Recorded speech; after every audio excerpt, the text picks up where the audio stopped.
Welcome back to Face the Nation. We continue our conversation with Iranian Foreign Minister Javad Zarif about the deteriorating relationship between the United States and Iran.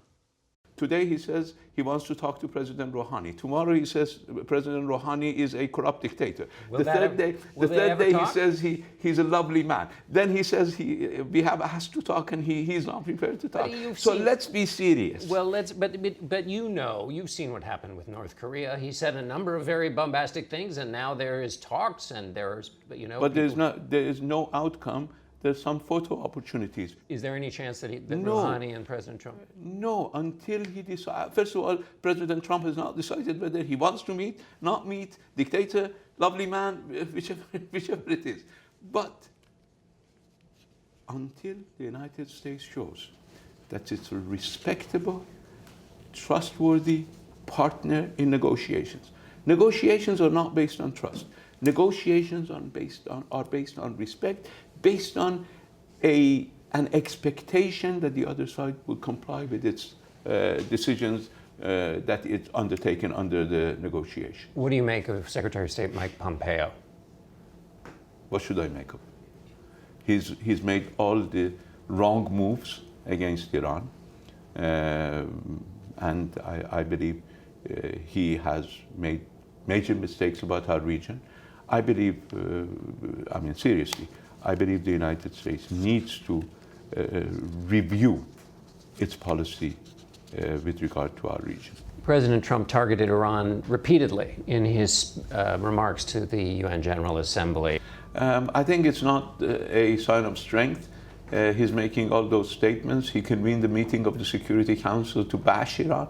And at the end of the day, 14 out of 15 members of the Security Council bashed his decision to walk away from JCPOA. So unfortunately, the United States has managed to isolate itself in the world. President Rouhani said that President Trump has tendencies resembling a Nazi disposition. What does that mean? Well, the xenophobic tendencies that he has exhibited, the wall, the Muslim ban on Iranians traveling to the United States, all of these are reminiscent of the type of mentality. Secretary of State Mike Pompeo, as you know, responded quite forcefully to that in an interview with Norah O'Donnell. He's always forceful, but forceful does not mean logical. He said, for a Holocaust-denying country that is threatening Israel, to compare the United States or its leader to Nazis is among the most outrageous things I have ever heard. As I said, being forceful is not being logical. Iran has stated very clearly that we reject the killing of innocent people, no matter what numbers, no matter by who. You're talking about the Holocaust now. Of course. Yes, and the Holocaust happened and 6 million Jews died. Of course it did, and a huge number of people died. A huge number of innocent people died. But it does not justify depriving others of their homeland. It does not justify building settlements in the territory of other people. It does not justify violating en masse the rights of Palestinians. The Holocaust cannot be used as a justification for an apartheid policy in Palestine. You have talked about mutual respect if there's ever going to be conversations with the United States and Iran again. When President Rouhani says that President Trump has the tendencies of the Nazis who are responsible for killing so many innocent Jews, how can you have mutual respect? But if you just put the insults that President Trump has had against Iran, whatever President Rouhani says cannot even get close to what he has done with us. Even in his speech to the General Assembly. Even when he compares him to the organization that killed 6 million Jews, innocent Jews. Well, he's the man who separated children from their mothers. But it was not the incineration of 6 million people because of their religion. And he didn't call him such. He said these are behavior exhibiting the same type of approach. In America, we would call that weasel words. He's using the word Nazi. Well, it's a mentality that we believe needs to be averted, because it's a mentality It's an approach. You see, Iranians went out in large numbers on September 11th, 2001, holding a candlelight to mourn the death of Americans. The same Iranians cannot come here to the United States to see their kids and grandkids. We have received negative response from the United States government. The current government unreasonably destroyed an agreement that had been worked on for so many years. So I think we are the ones who should be complaining. President Trump, in his televised statements, has insulted Iranians. He called the entire Iranian people a terrorist nation. He called us an outlaw nation. We don't take that lightly. Mm-hmm. All right, Mr. Foreign Minister, thank you so much. Good to be with you. And we'll be right back with our political panel.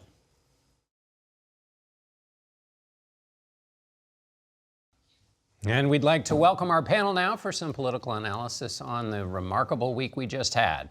Molly Ball is a national political correspondent for Time magazine. Michael Gerson is a Washington Post columnist. And Jan Crawford is CBS News chief legal correspondent. We've been at the table all week together. Jan, Michael, I want to start with you. Where are we at the end of this week? Well, I think the tribes in American politics have their big narratives about Me Too and about, political ambush on the part of the Democrats. But when you actually watched the hearing, these were two raw human beings. You seldom see in political life people that are exposing their deepest selves on television. And so, in the case of Dr. Ford, after her testimony, I felt emotionally, this is over. There's no way that they can go forward with Kavanaugh, given the credibility of what was said. And then I saw Kavanaugh, who acted like a man who was deeply wronged, and was credible in that sense, credible even in being a little out of control, okay, as you might be in a circumstance like that. And so it's, everyone's now going to the FBI because it's the only respected institution left in our public life. Right. And they're probably not going to solve this matter. And it's going to be interesting, how do people make their choices about the burden of proof? That's exactly right. Molly, what do you think? Where are we? Well, in practical terms, the Senate is in a state of sort of suspended animation, right? There were enough senators who did feel that the FBI might be able to bring some clarity to this, that I think Senator Flake and others were convinced that there were at least enough outstanding questions that maybe evidence could either be surfaced or at least be ruled out, the existence of potential evidence that they could go out and look for. So everything is going to hinge on what, if anything, this investigation finds. But Senator Flake, for Senator Flake, this wasn't just about the two witnesses or this particular partisan battle. He said this is about trying to bring the country together, because for him, the way that it had devolved into this pitched partisan battle that seemed to be without regard for what the underlying truth was, that was what bothered him more than anything. There were other Republican senators who agreed with that, who felt that they wanted more clarity before going forward, and that clarity could be, in one direction or the other, but in a week's time, potentially they'll feel better about whichever vote they decide to take. Yeah, that's a tough job for the FBI to make people feel better in this current moment. And I think that's not going to happen. I think it's a mistake to think that the FBI report will really change anyone's minds. I think Democrats are not going to be satisfied with it. They're going to say it was too limited, they needed more witnesses, we need more time, and we need another hearing to hear from some of these witnesses. And Republicans are never going to agree to that, with the real memories of 1991 and Justice Thomas on their minds. And we can't understate the impact that has had on the distrust that you see in this committee and how that was handled in 1991 by the Democrats. So the question then becomes, what difference does it make to those three moderate Republicans, Jeff Flake, Susan Collins, and Lisa Murkowski? And my sense is the FBI report, once they've gotten these statements under oath from the FBI, that may be enough to satisfy them, because at least then they can say, well, we did do an FBI investigation. That is now something they can check off. Right. And so, Molly, what Jan says makes sense to me, which is that you have the Republicans here who were inclined to vote for Judge Kavanaugh anyway, so that after a week, doesn't it have to be a piece of evidence so big that they say, well, I was inclined to go in this direction, but this has blocked me? Is that really what the test is? I think that's right. And I would add to that, there's a couple of moderate Democrats hanging in the balance as well. And that was Senator Flake's hope, was that if enough clarity could be brought to this, or at least leads run to ground, that then Democrats and Republicans who find themselves caught in the middle, yes, the majority of Democrats have made up their minds and are going to vote against this nomination no matter what. And the majority of Republicans have made up their minds and are going to vote to confirm almost no matter what. But there are enough in the middle, in that small bipartisan caucus of swing votes. And Senator Flake's hope was that by bringing those people together, one could show the nation that this was not merely a partisan problem. Yeah, I would only add, though, the FBI investigation, the extent of it is still up in the air. I talked to Senator Flake this morning, and they're still negotiating with Don McGahn and determining who's going to be talked to, the extent of the pool of who's going to be talked to. And that could add additional information. I'm not sure it's going to determine what happened in that room that they're talking about, but it could certainly add support to one side or another. It's possible. But I agree with that. These senators, someone like Senator Collins, really likes Kavanaugh. I mean, she has told other people that it was one of the best judicial interviews she's ever had when they talked. So I think there is a predisposition here among Republicans to go unless there's something decisive. Jan, one of the other avenues that some Democrats are talking about is that Judge Kavanaugh made a lot of assertions about how much he drank, his behavior, and that there are classmates in high school and in college who challenged those claims. That's not about 36 years ago. That's about claims he's making now in the hearing room.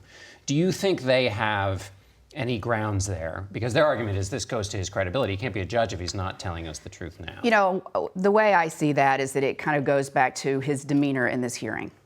And to your point, that he was outraged and at times indignant, and as some people have said, he came across as belligerent. But this was a man who said, this is my life. This is the life I've lived for the last 36 years. I've put up countless character witnesses, including from high school, that this was my behavior. And we are sitting here talking about people I don't know or remember from high school or college. It was almost like he was incredulous that this was the conversation.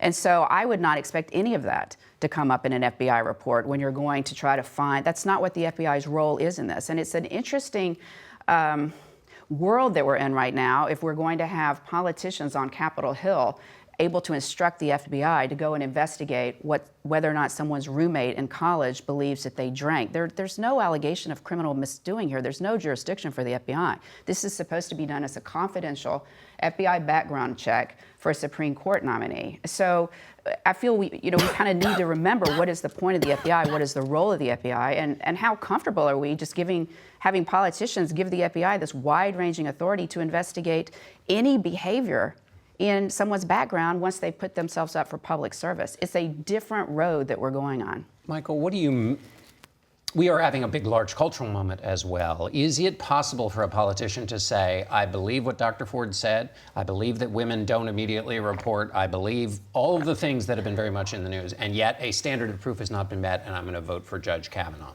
Well, I think that's what Senator Flake may end up, and some other people in that position, of saying this was credible testimony.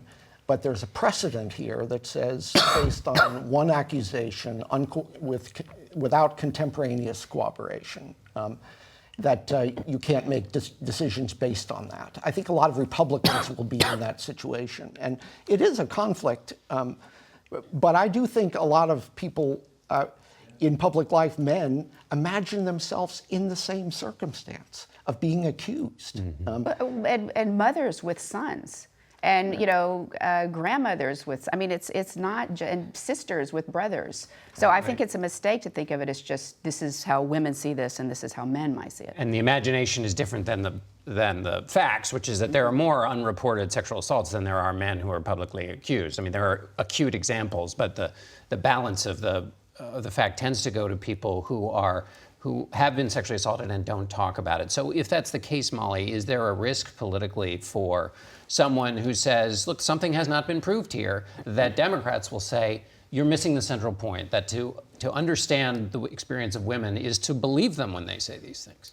Well, I think the bigger picture politically is that while there were many who saw themselves in the shoes of Judge Kavanaugh, there were also a lot of American women who were strongly compelled by Dr. Ford. Yeah, and the emotional outpouring that you saw all across the country, people calling into their members of Congress, people watching transfixed on screens all across the country this hearing, it was a really wrenching and emotional occasion for America. And I think it's one that we're going to look back on as a cultural touchstone for years to come. In political terms, we're going into a midterm election where, had this never occurred, it was already an election about women's anger and women's voices and a female-driven backlash to all of the cultural and political currents of the day. And so, this only drives that further. It's almost absurdly fitting that this should be the sort of final political controversy before this year's election. That's right. Well, as Michael said, the tribes have their narratives out of this. All right, we're going to have to end it there. Thanks to all of you, and we'll be back in a moment.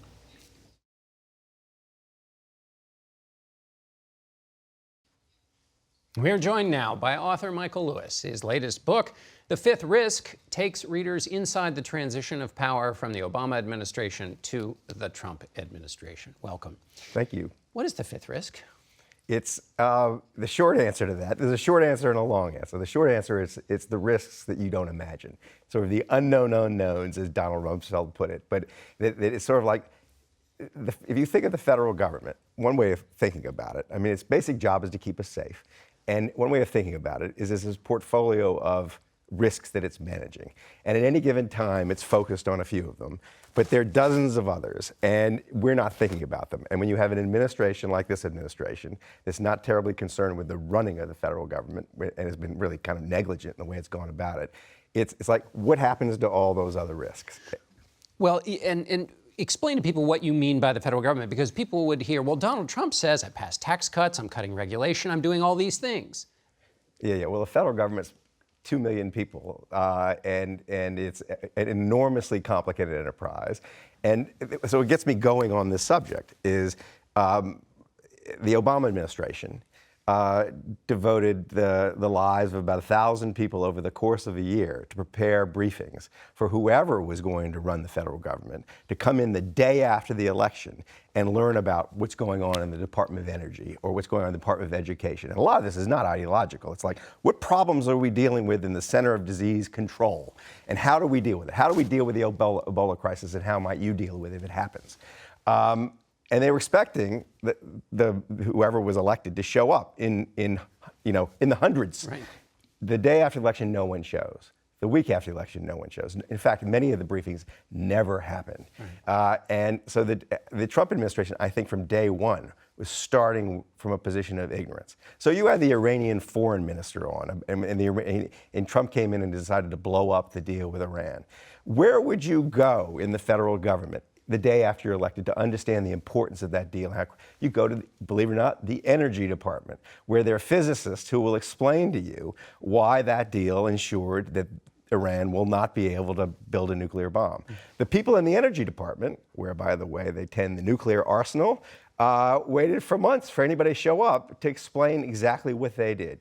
And to this day, actually, the government has never properly been handed over. What people don't, it's like an enormous corporate takeover where the company doing the taking over doesn't have the experience and doesn't know the job. So and is so dismissive and contemptuous of the job that, I mean, Trump himself turned to Chris Christie, who he had deputed to handle the transition, and said at one point, look, the government, if we win, we can learn what we need to run it in 2 hours at the victory party. So this is a problem.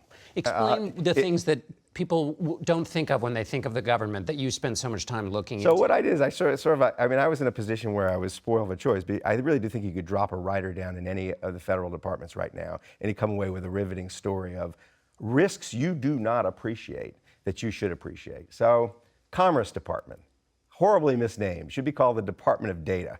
I mean, it's sort of the census is there, a lot of economic statistics is there, and all the weather and climate data is there. So it's like how do we get a picture of ourselves and our environment? And the Trump administration has basically neglected the vast majority of it. But the Weather Service, it's filled with really interesting people who are weather geeks. They have transformed weather prediction over the last 30 years. Why you aren't going to get hit by a hurricane without knowing. You can thank them for it. And it's all because of the collection of data that they put someone in there who's trying to shut down, essentially, the public's access to the data that the Weather Services generates. And the reason people should care about it is that these people that you write about deal with the long-term problems, and politics forces politicians to only deal with what happens in 5 minutes. Look at your show, right? You're dealing with whatever happened that day or that week. And what we got here is a portfolio of very long-term risks that if the federal government doesn't do it or manage it well, no one will. It's the only tool. And I think we've got to shift the narrative. I mean, the narrative has been for a generation that this federal government is this like burden in the society. It is the society. That if it does not function well, we're doomed. And you know, Trump, in this sense, is kind of just a symptom, not a cause. I mean, decades and decades of rust have accumulated on this machine, and he's come in with a sledgehammer. And the question is what it means. I mean, what risks do we run as a society if we let him do what he's doing? It seems like you're making the counter argument to Ronald Reagan used to joke that the funniest laugh line is "I'm from the government and I'm here to help you." Your argument is basically they are here to help. Oh my! I think right. And that if you were going to moneyball American society and try to identify where people are really radically misvalued, it's in the public sector right now. We are radically misvaluing the public, especially at the federal level. And there's this myth that like the private sector does all the interesting stuff, and the private sector is the engine of economic growth. It's not true. You know that. All the basic science is under the internet, Microsoft Windows, GPS. You can on and on and on. It starts with programs in the federal government that are now imperiled. All right, Michael Lewis, we're going to have to end it there, and we'll be right back.